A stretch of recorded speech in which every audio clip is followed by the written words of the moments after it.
शहादा येथील मोहिदा तश शिवारात आयोजित श्री शिव महापुराण महाकथा आयोजनासंबंधी विचारविनिमय करण्यासाठी शहरातील विविध पक्ष, संघटना, गणेश मंडळ, संस्था, पदाधिकाऱ्यांच्या बैठकीत उपस्थित भाविकांनी विविध सेवा देण्यासाठी आपण तत्पर असल्याचं घोषित केलंय।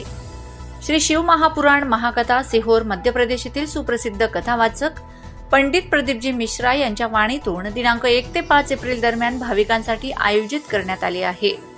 श्री शिव महापुराण महाकथा नियोजन समितीच्या वतीने विविध समित्यांमार्फत शिवकथा संपन्न केली जाणार आहे। याच्या नियोजनासाठी येथील मीरा प्रताप लॉन्स येथे शनिवारी दुपारी नियोजन सभेचे आयोजन करण्यात आले। यावेळी आमदार राजेश पाडवी, शहादा तालुका खरेदी विक्री संघाचे चेअरमन प्राध्यापक मकरंद पाटील, माजी नगरसेवक लक्ष्मणराव कदम, शहादा तालुका कृषी उत्पन्न बाजार समितीचे चेअरमन अभिजित पाटील, रिपाईचे जिल्हाध्यक्ष अरविंद कुवर, आयोजन समितीचे श्यामभाऊ जाधव, अजय गोयल, श्याम राजपूत, मोतीलाल जैन यांची प्रमुख उपस्थिती होती। आमदार राजेश पाडवी यांनी महाकथा नियोजन व आयोजनासंबंधी विस्ताराने माहिती दिली। यावेळी उपस्थित भाविकांपैकी मोड ग्रामस्थ तसेच मुनेश अग्रवाल परिवाराच्या वतीने भोजनाची व्यवस्था करण्यात आल्याची घोषणा केली। तर मीरा प्रताप लॉन्स व सौभाग्य मंगल कार्यालय यांनी 5 दिवस मुक्कामाची व्यवस्था करण्याचं घोषित केलं। प्राध्यापक मकरंद पाटील यांनी प्रास्ताविक केलं। सूत्रसंचालन प्राध्यापक डॉक्टर अनिल सोलंकी यांनी केलं। आभार व्हॉइस ऑफ मीडियाचे तालुका अध्यक्ष, दैनिक पुण्यनगरीचे पत्रकार रुपेश जाधव यांनी मानलेत। यावेळी शहर व परिसरातील विविध सहकारी व समाजसेवी संस्थांचे पदाधिकारी यांच्यासह गणेश मंडळ, बजरंग दल, राष्ट्रीय स्वयंसेवक संघाच्या पदाधिकाऱ्यांची उपस्थिती होती।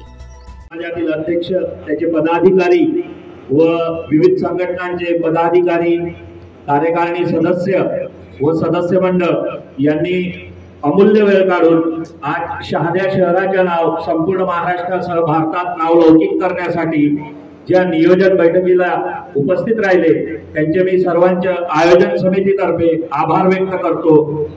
या शिवधनुष्याचं जे आपण पेलण्याचं काम सर्व समाज मंडळाच्या पदाधिकाऱ्यांनी, शहादा शहरातील सगळ्या नागरिकांनी, जिल्ह्यातील सगळ्या नागरिकांनी जो उचलला आहे त्यात प्रत्येकाने एक खारीचा वाटा देऊन हा कार्यक्रम कशा पद्धतीने यशस्वी करता येईल त्यासाठी आजपासूनच आपण श्री शिवाय नमस्तुभ्यम या जयघोषाने सुरुवात करूया।